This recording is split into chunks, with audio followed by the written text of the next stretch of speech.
Welcome to the Alien Beer Podcast. I'm Chrissy Garrison, and I will be reading my science fiction stories to you.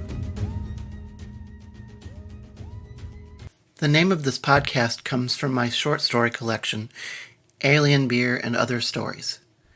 About half of these were originally written for the Iron Writer Challenge, a website and community of folks who became good friends and adversaries in competing to craft 500-word stories using 4 elements, written in just 4 days. I wrote the following story for the Iron Writer Challenge in July 2013 for the Summer Solstice Challenge.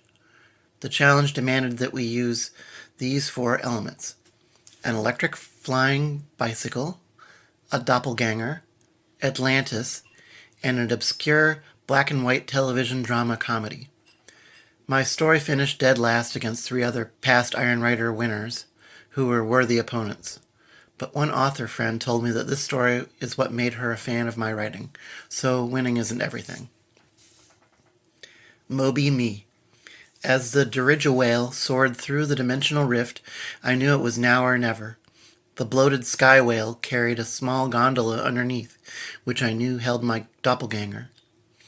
Ever since the accidental tear in space-time had opened, new alternate realities had flashed by daily. Yesterday, it was another me, flying in on a rocket-assisted glider, which I shot down with a modified flare gun. The aluminum canisters on his bandolier read, Anthrax, Smallpox, Black Death. The day before, a parachutist catapulted through. Too fast. His chute failed. I found the body wearing my face and an EMP bomb strapped to his chest. Why am I evil in all the alternate worlds? I figured this one would be even worse. I'd put together an electric flying bicycle. I thrust a sharp metal strut through my belt to use as a harpoon.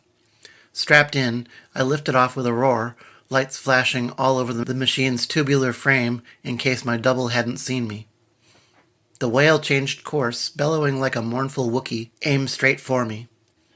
I spied the other me leaning out of the gondola. "For Atlantis!" he cried, firing a crossbow. Clang!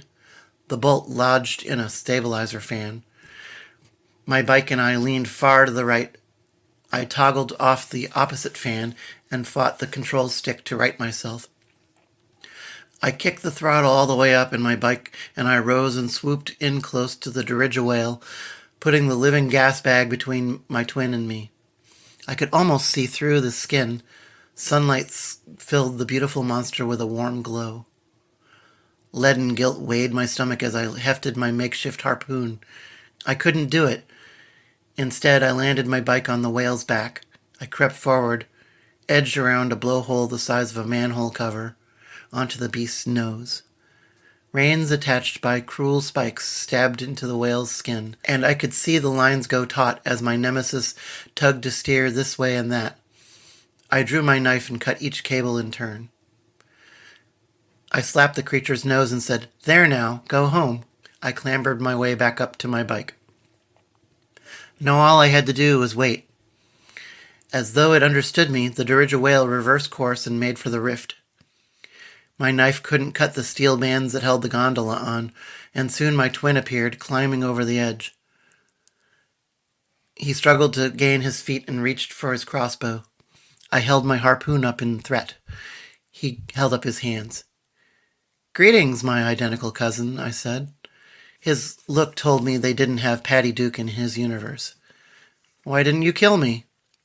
"One of us has to be the good twin," I said with a smirk. As we passed through the rift, I set off the EMP bomb, sealing the portal forever. And you know, Atlantis is pretty damn cool. I'd like to give a shout out to James Pigg, who shared the Alien Beer podcast on his page Hooligan Street Theater, which you can find on Facebook. Thank you for listening to the Alien Beer podcast. If you like my stories, please visit my website, sillyhatbooks.com. I publish as E. Chris Garrison, and my books may be found in paperback, ebook, and audiobook format on Amazon.com and other places.